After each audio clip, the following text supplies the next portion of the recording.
அனைவருக்கும் வணக்கம். இது உங்கள் தமிழ் அரசு வழியொலி. நான் உங்கள் சரவணன். எங்கப்பா போன ரொம்ப நாளா அப்படின்ற கேள்வி கண்டிப்பாக உங்களுக்கு இருக்கலாம். அதற்கான பதில் எல்லாமே முந்தானேத்து போட்ட லைவ்ல நான் தெளிவாக சொல்லியிருக்கிறேன். முடிஞ்ச அளவு நீங்கள் அதை போய் பார்த்தீங்கன்னா சில பதில்கள் உங்களுக்கு கிடைக்கலாம். இல்லைனா சுருக்கமாக சொல்லிடுறேன். நான் பல தொகுதிகளுக்கு போய் தேர்தல் வேலைகள் செய்யணும்னு நினச்சேன். ஆனால் அது நடக்கலை. நான் இருக்கக்கூடிய டிநகர் தொகுதியை என்னால் முடிஞ்ச அளவு ஒரு சின்ன வேலைகளை செஞ்சு முடித்தேன். அது என்னால் ஓரளவு மனநிறைவு கொள்ள முடிஞ்சுது. மற்றபடி இந்த காணொலி எதுக்குன்னா, அட்வொகேட் நெல்சன், அவர் அட்வொகேட்டாங்கிறதே தெரில.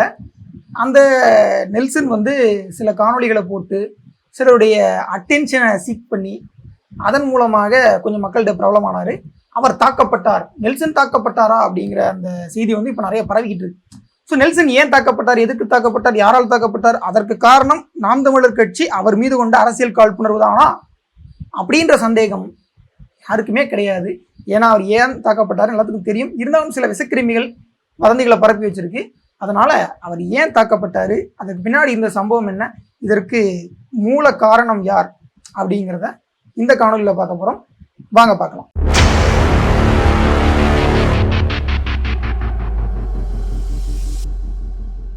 அட்வொகேட் நெல்சன் தொடக்கத்தில் நான் சொன்ன மாதிரியே அவர் முழுமையாகவே அட்வொகேட் ஆகிவிட்டாரா அல்லது சட்டம் படித்து கொண்டிருக்கக்கூடிய சட்ட மாணவரா அப்படிங்கிற ஒரு கேள்வியை பலரும் சமூக வலைத்தளங்கள் எழுப்புறாங்க.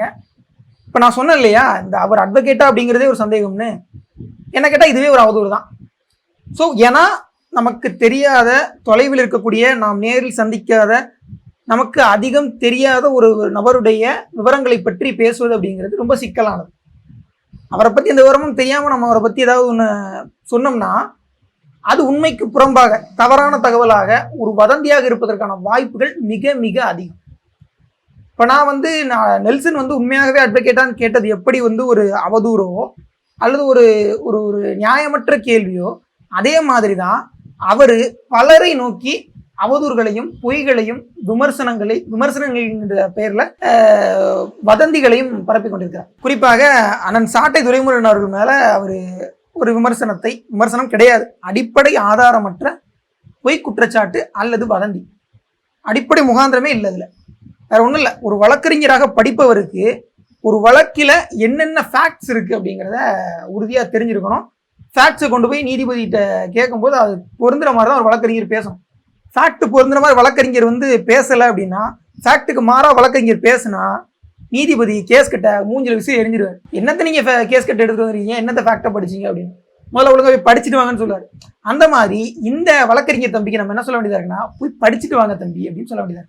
முதல்ல அண்ணன் சாட்டை துரைமுருகன் அவர்கள் மீது வைத்த அந்த வதந்தி, அல்லது அந்த அவதூறு, அவர் திமுக 2 கோடி வாங்கிட்டார்.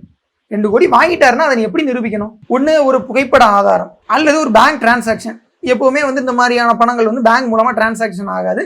ஏன்னா அது பதிவாயிரும், ஒரு ரெக்கார்டில் வந்துடும். அதனால அந்த ரெக்கார்ட் ஆகிற மாதிரியான ஒரு விஷயத்த யாரும் பண்ண மாட்டாங்க. ஸோ ஒன்று பணம் வாங்கினது அல்ல பணம் வாங்க போறேன்னு பேசின அந்த ஆடியோ ரெக்கார்டிங், அல்லது பணம் வாங்கி அதை வச்சு ஏதாவது சொத்து வாங்கியிருக்காருன்ற ரெக்கார்டு, இந்த மாதிரியானதெல்லாம் வரணும். இல்லை சந்திச்சதுக்கான ஒரு ஆதாரம், சிசிடிவி கேமரா ஃபுட்டேஜ், இது மாதிரி ஏதாவது ஒன்று கொடுக்கணும். எந்த அடிப்படை ஆதாரமும் இல்லை. சாட்டை துரைமுருகன் திமுகவிடம் 2 கோடி வாங்கி விட்டாருன்னு இவர் சொன்ன அவதூறை நம்பி சில அணில்களும் சில தவக்கலைகளும் சில அதிமுக அடிமைகளும் குதித்து கொண்டிருக்கின்றனர். அவங்க வாயிலுக்கெல்லாம் இவர் அவல் கொடுத்துருக்காரு. சரி, உண்மையாகவே அவர் வாங்கி விட்டார் அப்படின்றதுக்கு நான் ஆதாரம் கொடுக்குறேன் அப்படின்னு சொல்லி இன்னைக்கு காலையில் ஒரு வீடியோ போட்டிருக்காரு. இன்னைக்கு அந்த 7 மணி நேரத்துக்கு முன்னாடி போட்ட அந்த காணொலியில தங்கங்களா செல்லங்களா அப்படின்னு கொஞ்சம் பேசிக்கிட்டு அந்த குலகார மூஞ்சி, பொய் அவதூறு எல்லாத்தையுமே செய்யக்கூடிய அந்த பொய் மூஞ்சை எங்க தான் வாங்கினேன் அப்படிதான் முதல்ல எனக்கு நெல்சன் கிட்ட கேட்கணும்னு தோணுது. என்னுடைய அம்மாவை தவறா பேசிட்டாங்க, அனுதாபம் தேடுவதும், என்னுடைய தாத்தா என்கிட்ட இப்படி சொல்லிட்டு போனாரு, அவருடைய ரத்தம் தான் அப்படின்னு சொல்ற அந்த அந்த அந்த ஆவேசமான அந்த பேச்சும், இதையெல்லாம் கேட்டு சிலர் மயங்கிடுவாங்கன்னு நினைச்சிட்டு இருக்காரு. முதல்ல ஒரு வழக்கறிஞர் ஆதாரங்களோட பேசணும், அவதூறுல பேசக்கூடாது. இந்த அடிப்படையே தெரியாத ஒருத்தர் சட்டமானவரா இருக்காரு, நான் அட்வொகேட்னு சொல்லிக்கிறாருங்கிறது உள்ளபடியே சட்டம் படித்தவர்களுக்கு, வழக்கறிஞர்களுக்கு ஒரு இழுக்கு. நாம் என்ன கேட்குறோம்னா, அவர் 2 கோடி வாங்கினார்ல, அதுக்கான ஆதாரத்தை கொடுன்னு கேட்குறோம். அவர்கிட்ட இல்லை. அது உருட்டுறதுக்காக ஒன்று எடுத்துட்டு வர்றாரு. அதை வேற ஒருத்தர் கெவின் பால்னு ஒருத்தர், அவருடைய சேனல் என்ன போட்டிருக்கிறாருன்னா, இன்றுதான் அவர் ஒரு பெரிய ஆவணத்தை வெளியிட்டார். என்ன ஆவணத்தை வெளியிட்டார் எனக்கு புரியல. ஒரு அடிப்படை பொது ஆவணம். அந்த அடிப்படை பொது ஆவணம் என்பது தேர்தல் பிரமாண பத்திரம், எலெக்ஷன் அஃபிடவிட். அண்ணன் சீமான் அவர்கள் காரைக்குடி தொகுதியில் போட்டியிடுவதற்காக தேர்தல் ஆணையத்தில் சமர்ப்பித்த அந்த தேர்தல் பிரமாண பத்திரத்தில் அவருடைய சொத்து விவரங்கள் பட்டியலிடப்பட்டிருக்கும். அந்த சொத்து விவரத்தில் அவர் வந்து 50 லட்சம் ரூபாய்க்கு சொத்து வாங்கிட்டாருன்னு காமிச்சிட்டு இருக்காங்க. அது அடிப்படையில் சொத்து வந்து பணம் கொடுத்து வாங்கப்பட்டதல்ல, அது கிரயம் பண்ணியிருக்காங்க. நான் போட்டிருக்கு அந்த சொத்தினுடைய வில்லங்க சான்றிதழை நான் காட்டுறேன். அதில் தெளிவாக போடப்பட்டிருக்கு அது செட்டில்மெண்ட், அதாவது ஏற்கனவே வந்த பூர்வீக சொத்து அல்லது அம்மா அப்பாவினுடைய சொத்து. அந்த அம்மா அப்பாவினுடைய சொத்துல அவங்களுக்கு ஒரு பகுதி பிரித்து கொடுக்கப்பட்டிருக்கு. பாக பிரிவினை செய்வாங்களே, அப்படி பாக பிரிவினை செய்து வழங்கப்பட்டிருக்கு. அப்படி வழங்கப்பட்டதை மற்ற வாரிசுதாரர்கள் வந்து கையெழுத்திட்டு அதை வந்து முடிச்சு வைப்பாங்க. அப்படி வழங்கப்பட்ட ஒரு சொத்து தான் அது. அதுக்கு நீங்க ஏன் வரி கட்டினீங்க? அது குடும்ப சொத்தா இருந்தா அப்ப நீங்க எதுக்கு வரி கட்டினீங்கன்னு கேட்கிறாரு. குடும்ப சொத்தா இருந்தாலும் வரி கட்டணுயா, சொத்து வரி கட்டணுயா. அந்த சொத்து மேல ஏதாவது வரி பாக்கி இருந்தா அதை கட்டி தான் அந்த மாதிரி ரெஜிஸ்ட்ரேஷன் முடிப்பாங்க. இந்த அடிப்படை அறிவு கூட தெரியாத ஒரு வக்கீலை நான் உலகத்திலே இப்பதான் பாக்குறேன். சரி, இதெல்லாம் கூட விட்டுருவோம். அவர் இன்று ஏன் தாக்கப்பட்டார்? உண்மையாகவே நெல்சன் அவர்களுடைய வீட்டில் ஒரு வன்முறையோ மோதலோ அவர் மீதோ அல்லது அவருடைய குடும்பத்தினர் மீதோ ஒரு தாக்குதலோ ஒரு வன்முறை சம்பவமோ அரங்கேறியிருந்தால் நிஜமாக நான் அதற்கு கண்டனம் தெரிவிக்கிறேன்.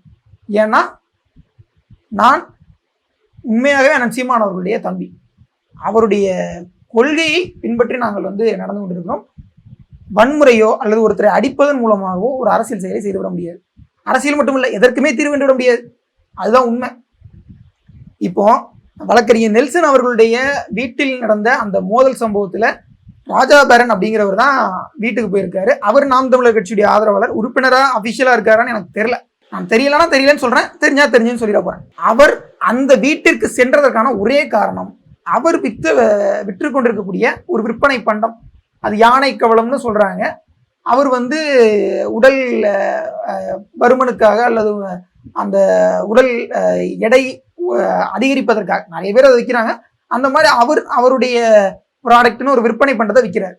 அந்த விற்பனை பண்டத்தால சிலர் வந்து ஏமாந்துட்டாங்க அப்படின்னு சொல்லி இந்த அட்வொகேட் நெல்சன் ஒரு காணொளி போட்டிருக்காரு. அது ஏற்கனவே பிரச்சனையான ஒரு விடயம் தான். அதை கேட்பதற்காக கன்னியாகுமரியில் இருக்கக்கூடிய திரு நெல்சனுடைய வீட்டிற்கு ராஜாபரன் போயிருப்பாருன்னு எனக்கு தெரியுது. ஏன்னா அது கன்னியாகுமரி மாதிரி தான் இருக்கு. அப்போ அங்க போன இடத்துல அவருக்கும் இவருக்கும் மோதல் நடந்திருக்கு. ராஜாபரன் எழுந்து அவர்கிட்ட சண்டைக்கு போன மாதிரி தான் தெரியுது. அந்த காணொலி பதிவுகளில் சண்டைக்கு போன மாதிரி இருக்கு. ஆனால் அடிச்ச மாதிரியான எந்த காணொலி காட்சியும் இல்லை. அதையும் நான் தெளிவாக சொல்றேன். ஆனால் அவர் எழுந்து சண்டைக்கு போனதும் தவறு தான். அது வன்மையாக கண்டிக்கத்தக்கது தான். அதில் எந்த மாற்றுக்கிறதும் நமக்கு இல்லை. ஆனால் இந்த மாதிரி நெல்சன் வந்து ஒவ்வொருத்தருடைய அட்டென்ஷனை சீக் பண்ணணும், பொதுமக்களுடைய பிரபலம் அடையணும் அப்படிங்கிறதுக்காக ஒவ்வொரு முறையும் பிரபலமானவர்களை தாக்கி பேசுவதும், அவர்கள் மீது பொய்யான அல்லது அடிப்படை ஆதாரமற்ற பிரைமாபசி இல்லாத குற்றச்சாட்டுகளை வைப்பதும் எந்த விதத்தில் சரி? உடனே எல்லாரும் சொல்றாங்க, அவர் வந்து தப்பா பேசியிருந்தா, அவர் ஆதாரம் இல்லாம பேசியிருந்தா, அவர் அவதூறா பேசியிருந்தா போய் கேஸ் போட வேண்டியதானே, போய் வழக்கு போட வேண்டியதானே அப்படின்னு. சரி, வழக்கு போடுறதுக்கு முன்னாடி ஒருத்தரை நேரில் பார்த்து ஏங்க இப்படி பண்ணியிருக்கீங்க, இப்படிலாம் தப்பு தவறுமா பண்ணலாமா, எங்களை பத்தி ஏன் அவதூறா பேசுனீங்க நேரில் ஒருத்தர் கேட்கவே கூடாதா? கேட்கறதுக்கான தார்மீக உரிமை கூட அவங்களுக்கு இல்லையா? வழக்கு போடுறதுங்கிறது உரிமை தான், இல்லைன்னு நான் சொல்லலை. வழக்கு போடுறது தான் சட்டப்பூர்வமான உரிமை. ஆனால் அதுக்கு முன்னாடி ஒருத்தரை நேரில் பார்த்து தன் தரப்பை விளக்கி அந்த மாதிரியான காணொலிகள் போட்டது தவறுன்னு ஒருத்தரை வந்து ஒப்புக்கொள்ள செய்தும் அப்படி ஒரு நியாயமான தீர்வு முதல் கட்ட பேச்சுவார்த்தையின் மூலமாக கூட ஒரு தீர்வை காணலாம். அப்படி ராஜாபரன் போக முயற்சி செய்யலாம். என்கிட்ட வந்து அவர் அப்படி சொன்னார், இப்படி சொன்னார், இவர் குற்றச்சாட்டுகளை முன் வச்சிருக்கிறார். ஏன்னா அந்த காணொலியை பார்க்கும்போதே தெரியுது, எதிரில் நெல்சனுக்கு எதிரில் அமர்ந்திருக்கக்கூடிய அந்த அக்கா என்ன சொல்றாங்கன்னா, எங்களுக்கு ஆதாரத்தை காட்டுங்க அப்படின்னு சொல்லி கேட்குறாங்க. அப்போ அந்த இடத்துல தான் மோதலும் பிரச்சனையும் வெடிக்குது.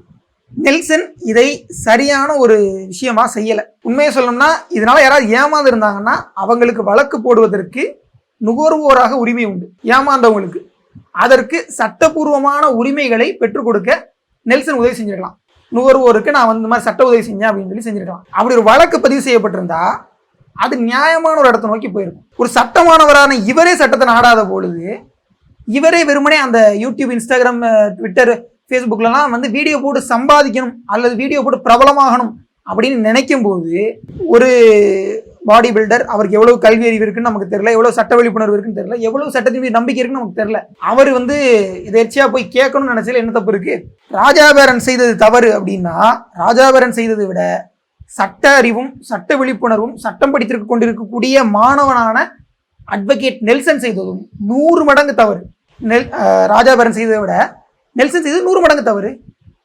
என்ன விளக்கம் கொடுக்க போறாரு? இதுல வேற கன்னியாகுமரியில் நடந்த கனிமலை கொள்ளையை நான் தான் தடுத்து நிறுத்திட்டேன், நான் காணொலி போட்டதுனால தான் கனிம வள கொள்ளை நின்றுச்சு. கனிம வள கொள்ளை இன்றும் நிற்கவில்லை. கனிம வள கொள்ளையை நிறுத்துவதற்கான, கனிம வள கொள்ளையை தடுப்பதற்கான முயற்சிகள் பல முறை நடைபெற்றன. நான் கடந்த மார்ச் 25, 26 ஆகிய நாட்களில் நானும் கன்னியாகுமரி போயிருந்தேன். போன அந்த நாட்களில் நானும் இந்த கனிம வள கொள்ளையெல்லாம் பார்த்தேன். அண்ணன் சீலன் அவர்களை பேட்டி எடுத்தேன். அதற்கான ஒரு காணொலியுமே நான் போடுறேன். அண்ணன் சீலன், அக்கா மரிய ஜெனிஃபர் மற்றும் விளவங்கோடு தொகுதியில் இருக்கக்கூடிய அக்கா ஆன்சி சோபாராணி மற்றும் இன்னும் சிலர், அண்ணன் ஹிம்லர் உட்பட இன்னும் அங்கே இருக்கக்கூடிய நாம் தமிழர் கட்சியினர் ஆகட்டும், அவங்களுடைய பொறுப்பாளர்களுடைய பேர்லாம் எனக்கு அப்படியே மனப்பாடமாலாம் இல்லை. ஆனாலும் அவர்கள் செய்து கொண்டிருக்கக்கூடிய பணியும் சமூக நலன் சார்ந்த அக்கறையும் தான் அங்கே நிறைய நல்ல விஷயங்களை செய்யுது, நிறைய தீய விஷயங்களை தடுத்து நிறுத்து. குறிப்பாக அங்கே வழக்கு போடப்பட்டிருக்கு. வழக்கு போடப்பட்டதன் அடிப்படையில் தான் அங்கே கனிம வள கொள்ளைக்கான தடுப்பு முயற்சிகளும் மேற்கொள்ளப்பட்டிருக்கு. ஒரு வழக்கறிஞராக இருக்கக்கூடிய நெல்சனுக்கு தெரியாதா சமூக வலைத்தளங்கள்ல காணொலிகள் போடுவதன் மூலமாக கனிம வள கொள்ளையை தடுத்து விட முடியாது, நீதிமன்றத்தில் வழக்கு போடுவதன் மூலமாக தான் கனிம வள கொள்ளையை தடுக்க முடியும்னு? ட்விட்டர், ஃபேஸ்புக்கில் வீடியோ போடுறதுனால கனிம வள கொள்ளை நின்றாது.